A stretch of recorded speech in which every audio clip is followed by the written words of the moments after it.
Okay, Mr. Vera, I think Sir. your question. Myself, KC Vera, Senior Deputy AG, Office of AG. Hello. Sir, every day we are hearing in the paper that CAG is to appear before the PSC, JPC. So one thing is, we are also attending PSC here, my AG is attending here. Constitutionally, CAG is independent and his work is to make a report. It is up to the PSC to have a discussion on it and take appropriate action on it. There is no such provision that CAG, an independent constitutional body, is to appear before anybody for the action he has taken. So we feel very much distressed. That's a very valid point. So second thing, in PSC or in some other fora, CAG or AG are also present there. Suppose in PSC discussion, here AG or CAG acts as a friend, guide and a philosopher. It is in the interest of a PSC that he is to explain something to them so that discussion may go on smoothly.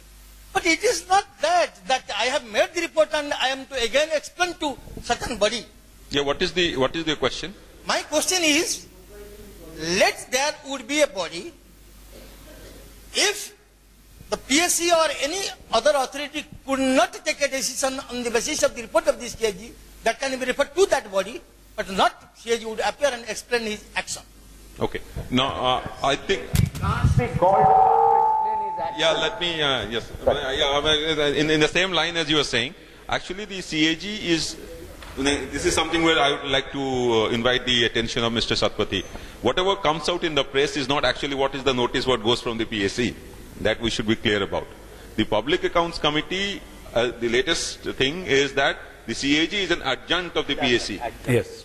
And therefore, he is basically a part of the PSC. So there is no notice issued to him. He only aids. Yes. As you said, friend, Yes. philosopher, guide. Yes. So there is no such thing. It is only the newspaper which reports it because He was called for that. because the constitutional scheme of things is probably not known because it was not a seriously being reported case earlier. I would think that the media is slowly also getting aware of the role that the CAG can play in corruption or public service delivery. So we must realize that, and that things are probably improving. On that, I think there is no doubt. As he sits to the right of the chairman, and even Chota fellows like us have sat. But the whole psychosis is, the political scenario is to look upon the CAG as an adversarial foe, not an inquisitorial friend. Once you say that he is a part of the house setting it in order, everything falls in line. Okay. So, is there any other question before I wind up? He appears as a witness. The secretary or a minister appears as a witness. CAG is not a witness then. Yes, yes, correct. I think this is the last question I'll have. You want to have? Because we are going to be, we are just 10 minutes behind 2 o'clock. We are supposed to finish it at 1:30. We started late. So, okay, I'll take 2 more questions. His and yours. Good afternoon, sir. Your question can come in that. I am G.J. Das, Senior Accounts Officer from Principal AG's office. When one of the panelists has said that the PSC consists of maximum politicians or fully politicians, Mr. Kanunga has mentioned that it is the constitutional provisions. When so many amendments have been done to the constitution, why not this be taken up? And some CAG office or some bureaucrats are introduced as public account committee members. Okay, thank you. Can I have your question as well? I'll pose both the questions to the panel at the same time. I'm Ramesh Patnaik, sir. I'm from your office. And, sir, my question is, can't public-centric governance, people-centric governance, decentralization, and concurrent audit go together? I think Actually, now is a corruption. There is a corruption, which means there is a nexus between bureaucrats and politicians, and we are striving hard to just disseminate corruption in this our scenario.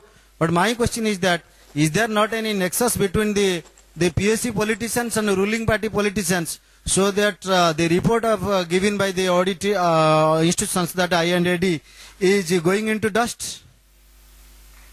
He's not competent enough to say that, reply to that. While I... Sir, another question, sir. Our RPC, that is our DG, that is our P&T, also has categorically told that there's 2,600 crores, and today CAG in his Times of India has elaborated that it is not 1,77,000 crores, it is 4 lakh crores. But I have reduced it to 1,77,000 crores. Anyway, so is it not that RP Singh who is going to retire, who has retired, has given this statement after this? See, let me see. There are 3 questions here. Our topic for today's discussion was role of CAG in bridging governance deficit in the country. So whether the CAG has a role, I think the question which was posed by Mr. Ramesh Patnaik was more relevant to this particular thing. So let it be addressed by the panel, which was that whether the decentralized, under the decentralized scheme of governance that we are trying to have all over the place, and concurrent audit of the delivery of services, whether they can be built into a kind of a mechanism which will run as just as the process of implementation of such things take place, whether that can be conceived of. Mr. J.K. Mahapatra, I would probably like to have his reaction on that. Okay, so Mr. Sanjeevan. Absolutely, there is no difficulty in built into the entire system of accounting and audit in a concurrent manner, Can be. provided there is a political will. Can I have Yeah, I think the suggestion is very, very well taken. I think you are aware that as a part of the 13th Finance Commission recommendation, that's precisely what has been suggested, that when we are devolving more funds to the local bodies, both urban and rural, we must also have a system whereby the tracking of the funds, auditing of the funds, also there is a system. And the so-called local fund audit, which is there in many states, their capacity to exercise that oversight function is very weak. And therefore, what has been suggested is that the technical guidance and support from CNAG or exercising that oversight role on the funds given to the local bodies as a part of the decentralization initiative, that must be strengthened. And that's a very, very welcome thing. That's a long thing, and that will go a long way. Now, about the issue was made about the surcharge, I think. Just for the information of the House, I would like to mention that the local fund organizations of all the states have surcharge power. So, yeah, they have surcharge power. In fact, I as Auditor General, cooperative societies also used to have their power of surcharge. An audit organization having surcharge power is not something alien to the system.